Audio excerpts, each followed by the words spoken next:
काला साया।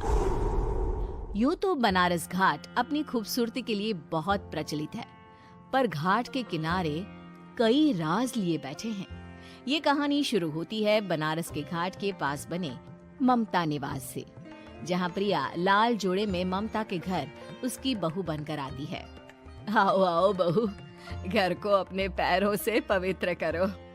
ममता घर की दहलीज पार कर ही रही होती है कि अचानक एक बहुत गंदी सी बास पूरे घर में फैल जाती है।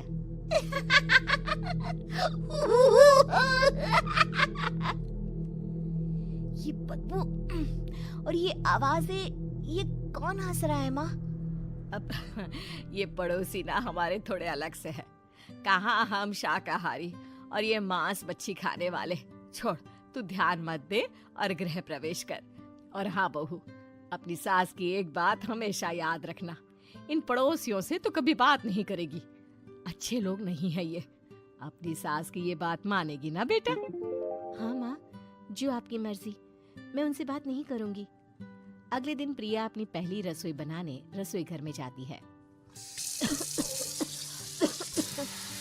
ये छोकी बात तो नाक में जा रही है। एक काम करती हूँ, खिड़की खोल देती हूँ। प्रिया खिड़की खोलने जाती है। इतने जाले, लगता है इस खिड़की को कभी खोला ही नहीं गया। पर ऐसा क्यों? ओह, नॉन वेज की स्मेल आती होगी ना।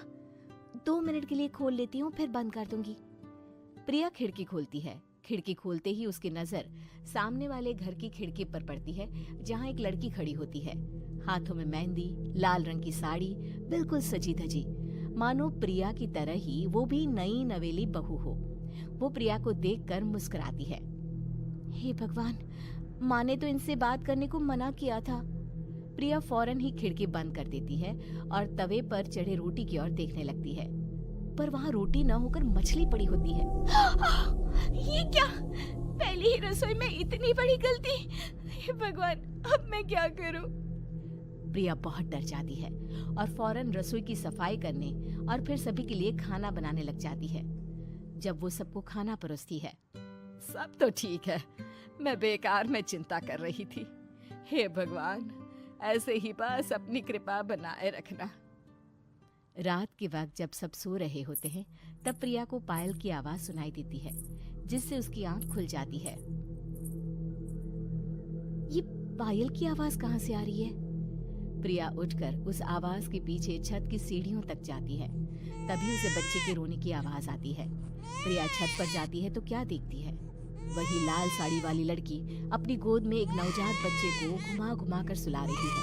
तभी प्रिया की नजर उसके पेट पर पड़ती है। ओह गॉड, ये तो प्रेग्नेंट भी है। सुनिए, बच्चा सो नहीं रहा है क्या?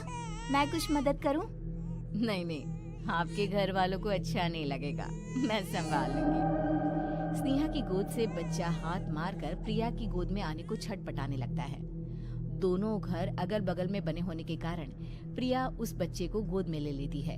प्रिया के पास आते ही वो सो जाता है। बच्चे का वो स्पर्श रात भर प्रिया भूल नहीं पाती और अगली सुबह वो छत पर कपड़े सुखा रही होती है। तभी उसे एक औरत इशारा करके बुलाती है। स्नेहा कह रही थी बाबू तुम्हारी गोद में आते ही सो गया। मैं गौरी, स्नेहा की माँ हूँ। बहू, घर आना, बाबू को खिला भी लेना। शाम को जब घर पर कोई नहीं रहता, बच्चे से मिलने के लिए प्रिया छिपकर अपनी पड़ोसन के घर चली जाती है और कुछ देर बच्चे को खिलाकर वापस लौट आती है। इसके कुछ दिन बाद ही प्रिया को पता चलता है कि वो माँ बनने वाली है। ममता की खुशी का ठिकाना नहीं रहता।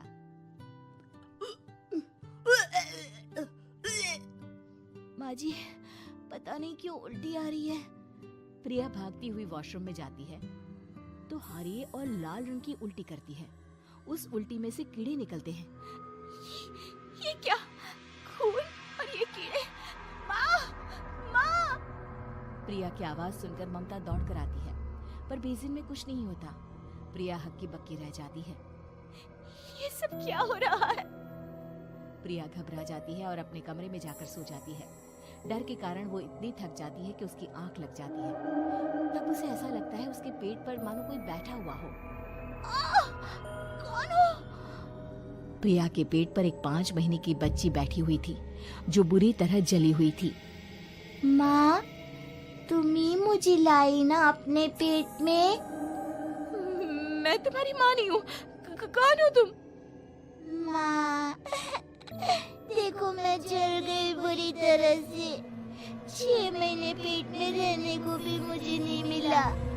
सहला दो ना माँ। बचाओ, बचाओ, माँ। ममता दौड़कर कमरे में आती है।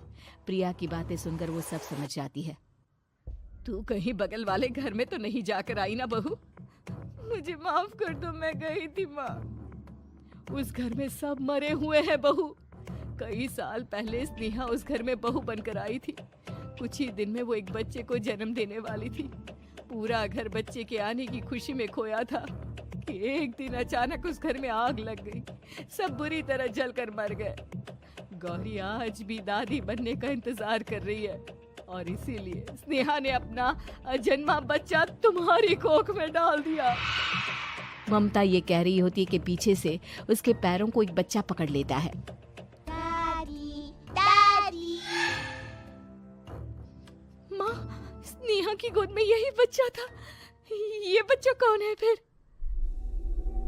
तेरी मौत है। तेरी भी दादी। जिस चीज का ममता को डर था वही हो गया। ममता निवास के ऊपर मौत ने चादर बिछा दी थी। प्रिया का पेट ऐसे बढ़ जाता है मानो 9 महीने का हो। 2 हाथ उसके पेट से बाहर निकलते हैं। बहू, संतोष को फोन कर, किसी पंडित जी को बुला बहू। प्रिया का पति भागता हुआ घर आता है। ये तो होना ही था माँ। तेरा पाप तेरे सामने आ गया तो तू सह नहीं पा रही है। स्नेहा घर में आग लगी नहीं थी, माँ ने लगाई थी प्रॉपर्टी की लालच में। और वो बच्चा मेरी पहली पत्नी का बच्चा है, मेरा बेटा, जो कि उस आग की चपेट का शिकार हो गया था। मैंने तुमसे ये सब माँ के कहने पर छुपाया था। मुझे माफ कर दो प्रिया। तुम अगर चाहो तो यहाँ से जा सकती हो। मैं तुम्हें किसी भी बंधन में रखना नहीं चाहता। मेरी शादी हुई है आपसे, मैं आपको छोड़ नहीं सकती, पर उससे पहले हमें स्नेहा, उसकी माँ और बच्चे की आत्मा की शांति करवानी होगी। संतोष और ममता गौरी के घर जाते हैं। अंदर सब कुछ जला हुआ होता है। जमीन पर जली हुई लाशें बिखरी हुई थी। ममता रो रो कर अपनी करने की माफी गौरी से मांगती है।